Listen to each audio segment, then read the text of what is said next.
Hello guys, welcome to the AS online coaching. तो ये हमारा 11th लेक्चर है परसेंटेज के ऊपर। प्रीवियस लेक्चर से हम थोड़ी बहुत वर्क प्रॉब्लम देखते आ रहे हैं, थोड़ी डिफिकल्ट देखते आ रहे हैं। तो इस लेक्चर से भी थोड़ा और डिफिकल्ट वर्क प्रॉब्लम देखेंगे। स्टार्ट करते हैं आज का पहला क्वेश्चन। तो फर्स्ट क्वेश्चन क्या बोल रहा है लेक्चर का, Ram had enough money to purchase either 40 apple और 50 orange. Ram decided to spend only 80% of the money and purchase 20 orange and some apple. How many apple did Ram purchase? मतलब राम के पास ना एक कुछ अमाउंट रुपीज है जिससे ना या तो वो एप्पल खरीद सकता है 40 या तो 50 ऑरेंज खरीद सकता है। लेकिन राम ने डिसाइड क्या किया, जितना भी पैसा है ना उसके पास, उसका खाली 80% ही खर्चा करेगा, स्पेंड करेगा, 80% ही स्पेंड करेगा।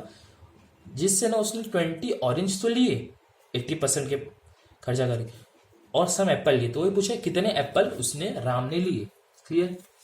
तो नॉर्मली उसके ऑप्शन क्या थे उसके पास, 50 ऑरेंज ले सकता था वो, है ना, 50 ऑरेंज ले सकता था वो, एंड देन 40 एप्पल्स ले सकता था वो। ओके, तो पहले तो ना हमें जो 40 और 50 है ना उसका एलसीएम निकालना पड़ेगा, क्योंकि ऐसा नंबर जो 50 से भी डिवाइड होता है 40 से भी डिवाइड हो, तो ही जाके हमें टोटल मालूम पड़ेगा कि हाँ टोटल क्या है उसका। एलसीएम निकालेंगे 40 और 50 का तो क्या आता है, 200 आता है। एलसीएम 50 एंड 40 का निकालेंगे तो क्या आता है, नॉर्मली 200 ही आएगा। 200 ही दोनों से डिवाइड होता है लीस्ट, तो 200 क्या है, 200 है उसके पास। ओके, तो 200 क्या है, देखा जाए ना 200 उसका टोटल मनी है। क्या है उसके बाद, टोटल मनी है, 100% मनी है ये जो है 100% है। तो इसका इतने पैसे होते थे जिससे वो 50 ऑरेंज और 40 एप्पल्स खरीद सकता था। यह है उसके टोटल मनी। ओके, 200 है टोटल मनी, इसका एलसीएम निकाले, जो भी आएगा नंबर वो है total money of Ram. But उसने डिसाइड क्या किया, इसका 80% खर्चा करेगा और क्या लेगा वो, परचेस 20 ऑरेंज और दे। तो इसका 80% अपना निकालना पड़ेगा ना, ये 100% उसको पैसे दे 200 रुपए, तो इसका 80% निकालो।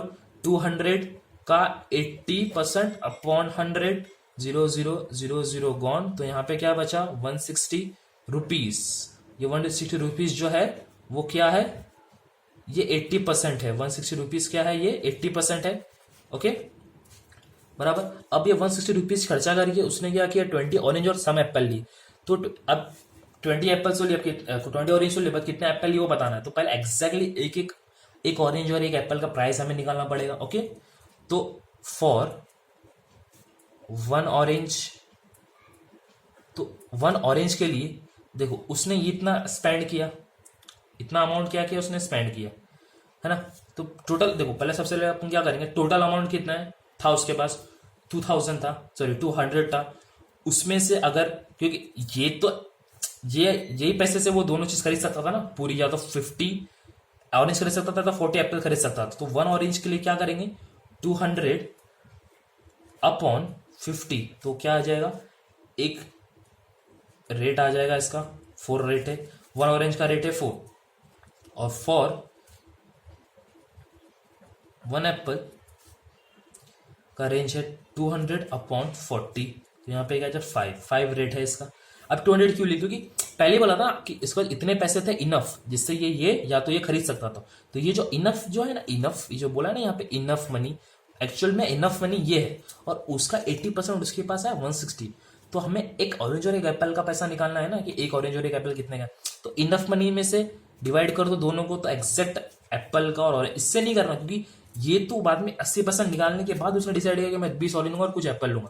बट पहले स्टेटमेंट में क्या होगा, इनफ मनी जिससे ये और ये खरीद सकता है ना, तो जिससे ये और ये खरीद सकता है उससे एग्जैक्ट अमाउंट निकाल लिए कि हाँ 1 ऑरेंज का रेट है 4 रुपीज एंड 1 एप्पल का रेट है 5 रुपीज। ओके, यहाँ पे मिल गया हमें।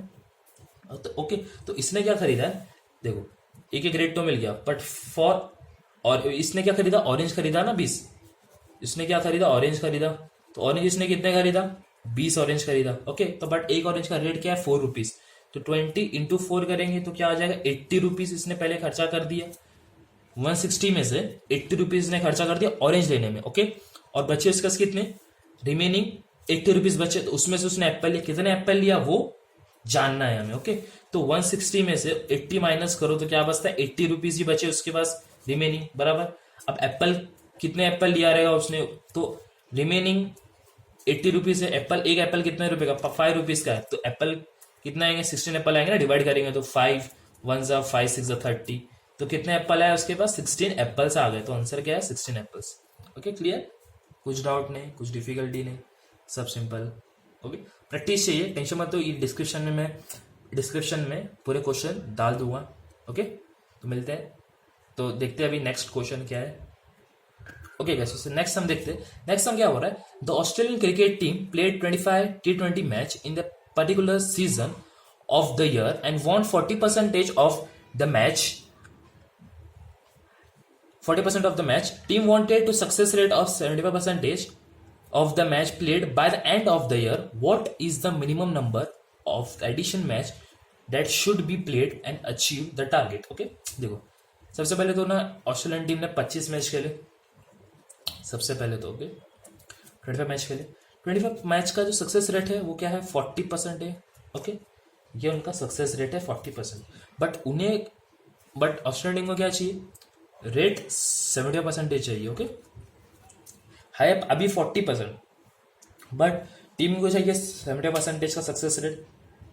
ओके तो कितनी एक्स्ट्रा मैच और खेलनी पड़ेगी जिससे ये जो है टारगेट अचीव हो जाए। ओके क्वेश्चन ये पूछा तो कितनी मिनिमम नंबर ऑफ मैच खेलनी पड़ेगी टीम को जिससे जो है उनका टारगेट है जो अचीव हो जाए। क्लियर, समझ में आ गया। तो देखो अभी तो पहले तो ना हमें ये समझना पड़ेगा कि 25 मैच खेली 40% है, तो एक कितने मैच खेल पाए, तो 25 मैच खेले। ओके 40 का सक्सेस रेट है 100%, तो कितनी मैच अब तक खेले, ध्यान से अगर देखेंगे तो 0 कैंसिल करेंगे, देन इसको 2 5 कैंसिल करेंगे, देन इसको 2 2 देन 5 1 5 5 25, तो ये हो जाएगा 10 मैचेस अभी तक खेले हैं। ओके 10 मैचेस है। ओके इसका परसेंटेज निकाले तो मालूम पड़ा कि 10 मैचेस तो मिल गया नंबर, बट कितने और मैच खेलेंगे कि ये तो 25 में से 10 मैच जीते तो ही तो उनका 40% हुआ है ना, 25 मैच में से 10 ही जीते तो ही तो 40% हुआ, 10 मैच जीते अभी तक तो 40% पहुंच गया, बट टारगेट कितना है 70% पहुंचना है सक्सेस रेट। तो सबसे पहले क्या करा 75 का जो है ना फ्रैक्शन निकालो, फ्रैक्शन सिंपल है आपको पता है, सिखाया था मैंने, फ्रैक्शन निकालना होता है तो 75/100 कर दो तो क्या आ जाएगा यहाँ पे 25 3 25 4 तो 75 का फ्रैक्शन क्या आ जाएगा यहाँ पे 3/4, फ्रैक्शन मिल गया 75 का 3/4 है ना। देखो 10 मैच अभी तक जीते हैं आउट ऑफ 25। ओके और कितनी मैच खेलेंगे, तब जितनी खेलेंगे उतनी जितना पड़ेगा ना, जितनी खेलेंगे उतनी जितना पड़ेगा। सक्सेस रेट क्या चाहिए, पहुंचना कितना चाहिए 3/4 का पहुंचना चाहिए सक्सेस रेट। ओके तो अब यहाँ पे जितनी मैच खेलेंगे उतनी जीतेंगे, समझो फॉर एग्जाम्पल जितनी मैच खेली उतनी मैच जीत गए, तो जितनी मैच खेले उतनी मैच जीत गए और सक्सेस रेट इक्वल टू 3/4 है। क्लियर, ये समझ रहे हैं। तो अब क्या करो क्रॉस मल्टीप्लाई कर दो, 4 को इधर मल्टीप्लाई देन 3 को इधर मल्टीप्लाई। ओके तो कर देंगे तो क्या जो 40x + 4x equals to 75 + 3x। Clear, समझ में आ गया। सिंपल एक्स की वैल्यू निकाल दो, अभी यहाँ से क्या होएगा एक्स की वैल्यू अगर निकाले तो एक्स की वैल्यू क्या आ जाएगी, ये नंबर को एक तरफ कर दो देन वैल्यू सॉरी 40x नहीं 40x दिया 5 4 10 40 देन 4x। ओके तो अगर 40 यहाँ पे चला जाएगा, पहले चाहिए तो क्या करो यहाँ पे 4x - 3x is equals to 75 - 40, तो यहाँ पे x आ गया, x की वैल्यू जो है वो यहाँ पे आ गई 35। क्लियर, 35 मैच खेलना पड़ेगा उन लोगों को, और जितना मतलब कितनी मिनिमम मैच खेलना पड़ेगा ना, minimum of additional match they should be played to अच्छे, मतलब जितनी खेले उतनी जीत गए, शॉर्ट समझ लो। तो 35% मैच खेलना पड़ेगा ऑस्ट्रेलियन टीम को टारगेट 75% सक्सेस रेट तक पहुंचने के लिए। क्लियर, समझ में आ गया। ओके तो ऐसे सम की प्रैक्टिस करते रहो। ओके तो अभी नेक्स्ट हम एक और देखते हैं हम। ओके गाइस, सो नेक्स्ट हम देखते हैं, नेक्स्ट हम क्या बोल रहा है, the ratio of their positive quantity PQR is this ratio 1:4, 1:5, 1:6, by what percentage Q is less than PQR। मतलब देखो 3 रेशियो दिया है, P/Q/R, वो क्या बोला है 1:4 देन 1:5 देन 1:6 ये बोला है।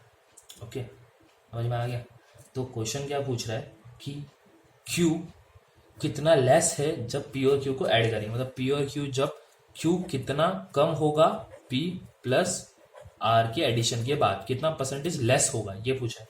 ओके, देखो पहले तो ये रेशो को ना नॉर्मल रेशो में आना पड़ेगा, मतलब एलसीएम निकालो।